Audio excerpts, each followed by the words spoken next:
દેશના કેન્દ્રીય ગૃહ અને સહકાર મંત્રી અમિત શાહે દિલ્હી ખાતે યોજાયેલા બીએસએફના અલંકરણ સમારોહમાં હાજરી આપી હતી। વિજ્ઞાન ભવન ખાતે યોજાયેલા કાર્યક્રમમાં બીએસએફના જવાનો અને અધિકારીઓને સંબોધતા ગૃહમંત્રીએ જણાવ્યું હતું કે ભારતમાં જે આતંકવાદી પ્રવૃત્તિઓ થઈ તે પાકિસ્તાન દ્વારા પ્રેરિત હતી, તેમાં દુનિયાને કોઈ શંકા નથી। ઓપરેશન સિંદૂરની દુનિયાભરમાં પ્રશંસા થઈ રહી છે। ભારતીય સેના તેના જવાનો અને તેની ક્ષમતાને દુનિયા વખાણી રહી છે। ભારતની સેનાએ પાકિસ્તાનમાં 100 કિલોમીટર સુધી ઘૂસીને જવાબ આપ્યો છે। આખો દેશ બોર્ડર સિક્योरिटी फोर्सના જવાનો પર गर्व करे છે।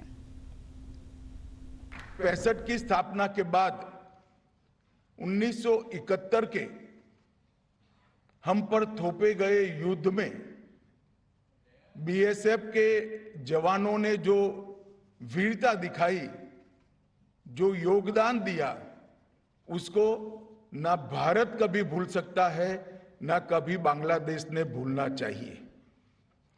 सीमा की सुरक्षाओं के साथ साथ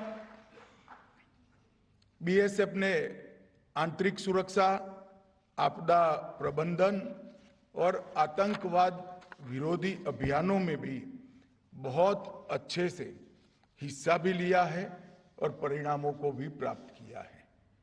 चाहे चुनाव कराना हो, चाहे कोरोना हो, चाहे खेल का मैदान हो, चाहे आतंकवाद का सामना करना हो, चाहे नक्सलवाद का सामना करना हो, चाहे उत्तर पूर्व में शांति की स्थापना करनी हो, हर मोर्चे पर जब बीएसएफ को तैनात किया गया, बीएसएफ ने बहुत अच्छे तरीके से अपनी ड्यूटी को निभाया है।